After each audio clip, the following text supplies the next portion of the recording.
Hey guys, today we're going to be doing what if the Dragon Balls couldn't resurrect people. So yeah, the Dragon Balls not being able to resurrect people actually brings a lot more stakes and repercussions basically to any deaths in Dragon Ball, since especially later on in like Z and afterwards, the Dragon Balls basically make any deaths consequenceless. I guess they have no consequences because oh, he's dead, but we can bring him back with the Dragon Balls. It's no problem.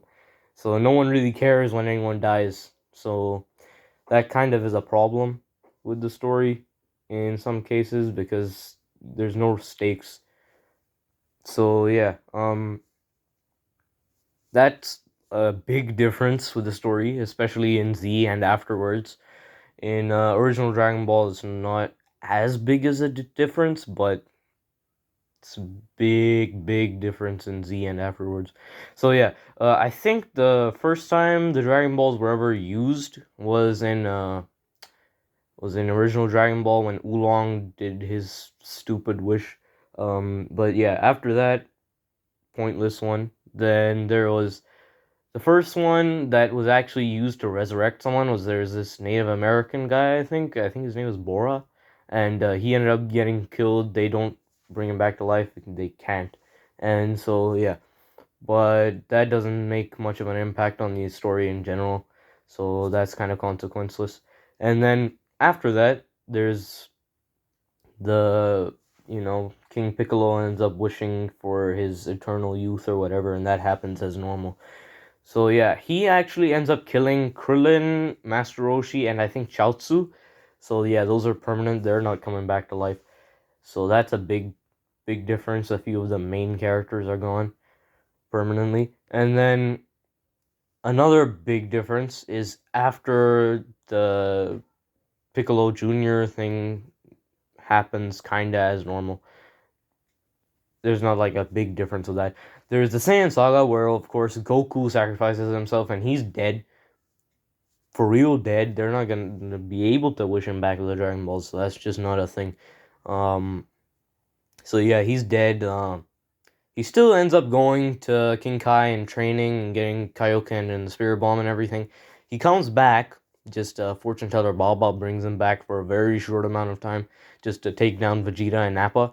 And yeah, the only surviving Z fighters are Piccolo and Yamcha and Tien, I think. And Gohan is just a kid, so he count really? Kinda.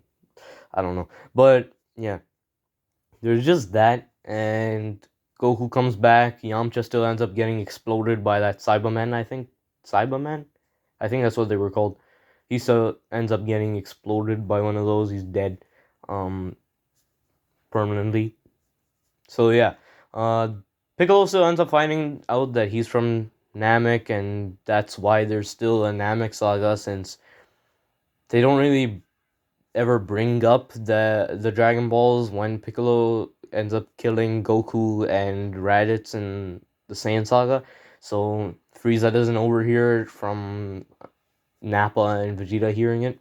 So yeah, they just end up coming to Earth because they're bored, most likely, Vegeta and Nappa. So yeah, they end up getting defeated. Let's say Goku ends up getting brought back by Fortune Teller Baba a bit earlier than it would be if it was with the Dragon Balls. So Piccolo still survives in this case, which means Kami survives as well. And so yeah, that's why they end up going to Namek for more of a recreational purpose, I guess you could say. It's they just go there for fun and to kind of learn more about Piccolo and Kami's past. Maybe they take like a tour around the planet type of thing, and they learn some of their past and stuff, and they go back home to Earth. But yeah, Vegeta ends up just probably hiding. Like he just goes off into some random space, like random planet in space, or just chilling somewhere, training, most likely hiding from Frieza, because you know what Frieza does when his minions get too powerful? He murders them, like he did with this entire Saiyan race, basically.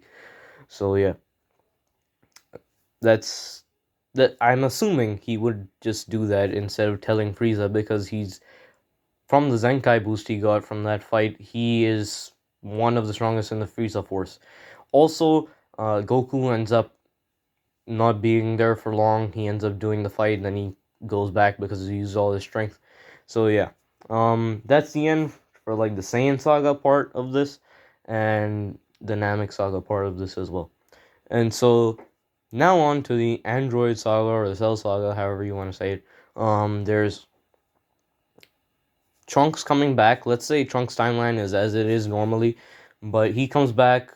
He doesn't see Goku because he's dead, obviously, and he just goes to Capsule Corp because that's the only place he recognizes that could be there in the past, and he tells Bulma about Doctor's role and the androids and everything, and he just leaves then. So Bulma ends up going with the original plan to just destroy the lab before they can be activated. So they do that. Jiro's dead. Android 16, 17, 18, the cell embryo is gone. Everything's destroyed. The lab's destroyed. And Imperfect Cell probably ends up coming back in time still, but they can probably destroy him at that point still. Yeah. And that's the end of that part of the story. The Majin Buu situation is probably not gonna happen. He's not gonna get brought back, I assume, because there's not enough power. Because everybody, literally everyone in the entire world of Dragon Ball at this point is much, much, much weaker than they would be in canon. So too weak, I would say, to actually bring Majin Buu back. So yeah, and even if he does come back, like Deborah and Babidi or anybody like that would just destroy the planet. If not them, then maybe Vegeta comes back to get revenge, and like destroys the planet or something, or maybe some other Frieza forces come and they destroy the planet, or make it a Frieza planet. Anything like that could happen, but basically it just means Earth is doomed or Earth is just left there peacefully. Those are the only two real outcomes to this. And yeah, pretty much all the main cast dies or just live peacefully for the rest of their lives. So yeah, that's the end of this story. It's only gonna be one part because I can't think of any other way to continue this. So yeah, if you can come up with any continuations to this story or any other what ifs or any new what if ideas, please put them in the comments down below. And yeah, bye guys.